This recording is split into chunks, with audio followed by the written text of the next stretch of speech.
what your community needs from you?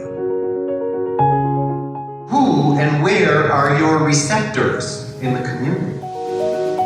What conversations are happening in your community that you want to be a part of? Where can your artistic perspective be injected into civic discourse? Art is a risk. Some art is hugely successful, sometimes it's less successful. Not every program is going to be a home run.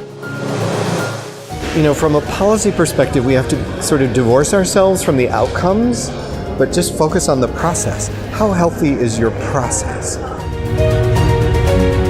I should be clear, did you all understand the instructions?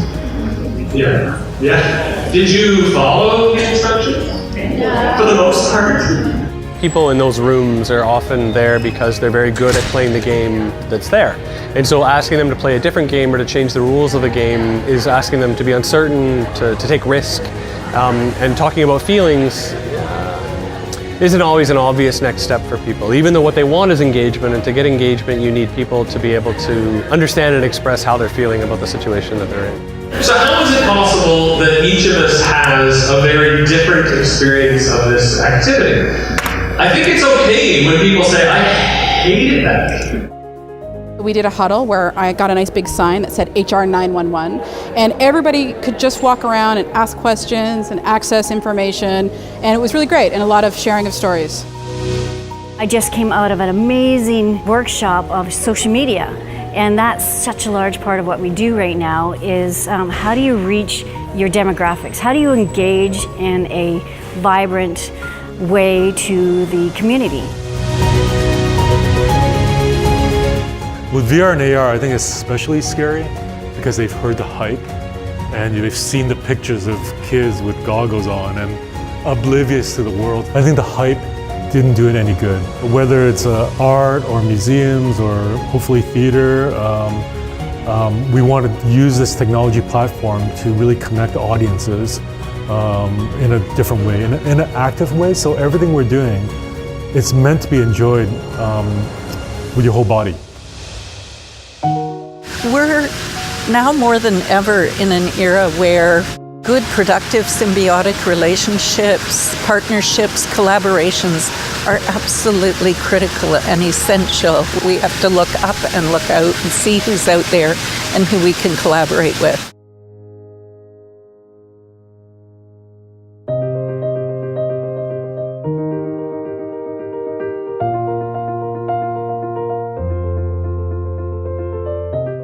We're here to provide information, to share info, but what was great is me throwing it back to the room to ask their opinions and their feedback, because this is a bunch of really smart people here.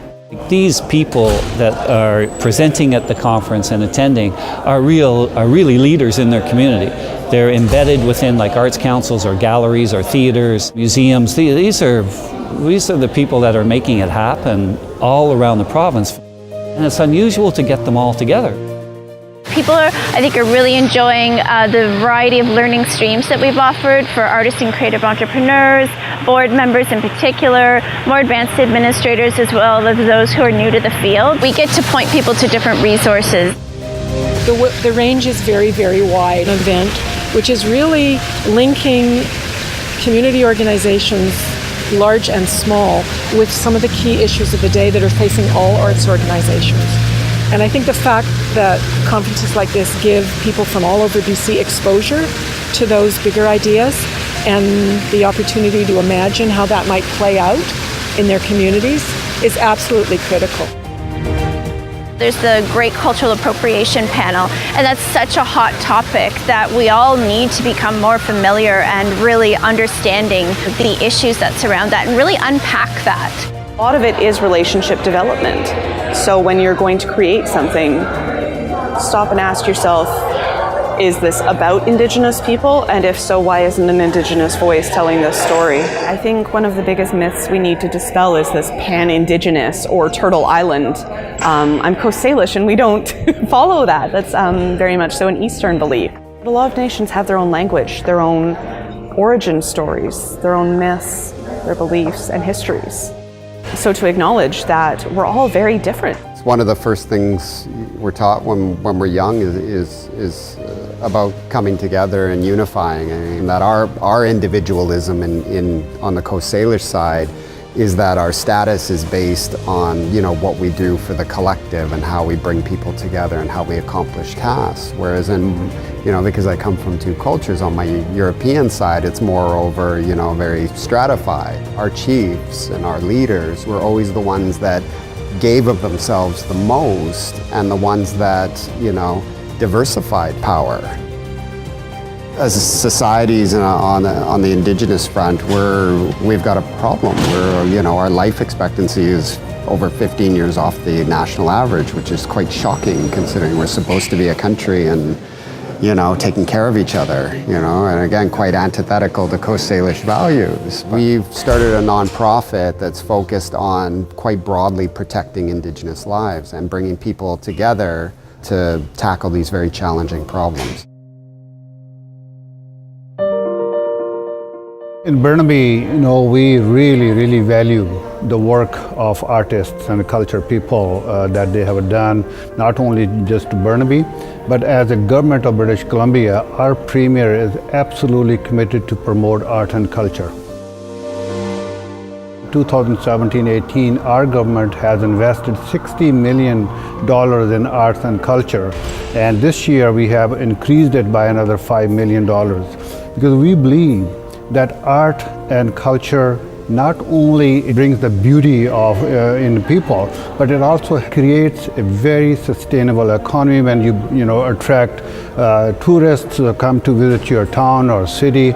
People look at what people have done. It's a wonderful opportunity for us to have arts and culture promoted throughout British Columbia. It was a real find to discover the Nikkei. I think it's a very different look at Burnaby than most people experience. It's great to be able to have the Japanese-Canadian perspective on our programming. Here at the Nikkei Center, being able to support the continued connection to Japanese heritage, to our Japanese culture, cultural traditional practices, and being able to honor those practices as a way to connect with our heritage. During World War II, the Government of Canada established sugar beet projects, and so families were often separated during the internment years. Men were taken away to work on road camps, and the women and children and the rest of the families would be sent to the internment camps. So this is an installation by Kelty Miyoshi McKinnon. The installation is made entirely of sugar, inspired by traditional Japanese rock gardens or Zen gardens. This is a place that we welcome all cultures. We are a place of diversity. Reconciliation means a lot of different things to different people, and what it comes down to is developing your own theory of reconciliation, your own understanding of it, by internalizing it. Susan Point is absolutely one of the highest profile Indigenous female artists in our province. She's amazing. I'd like to introduce my new friend, Susan Point. So we're somewhere in the middle with the desire to work towards reconciliation, but nobody has a shining example that we can yet point to. But we're all hopeful that we're gonna eventually get there.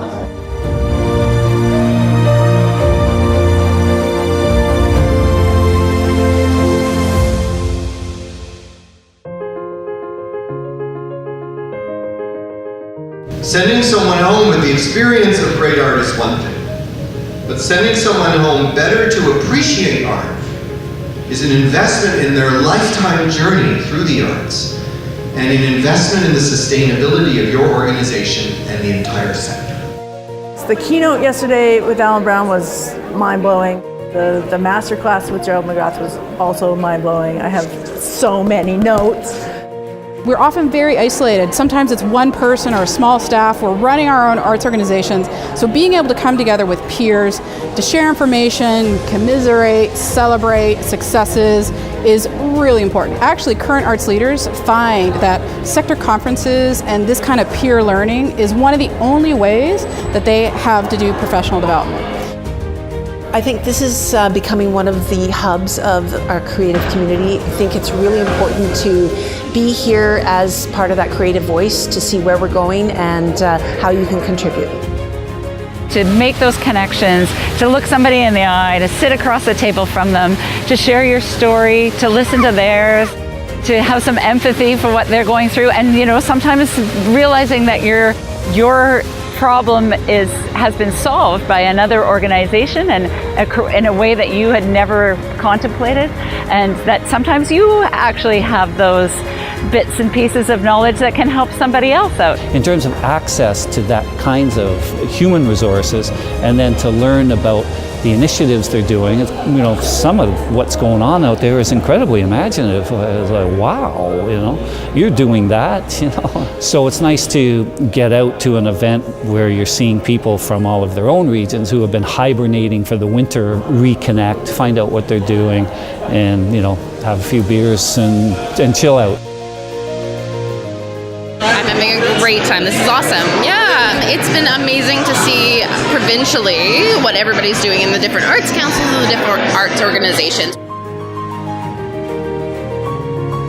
The clustering and the amount of resources that are in one place for an intense few days, I highly recommend give it a shot. Go to the conference.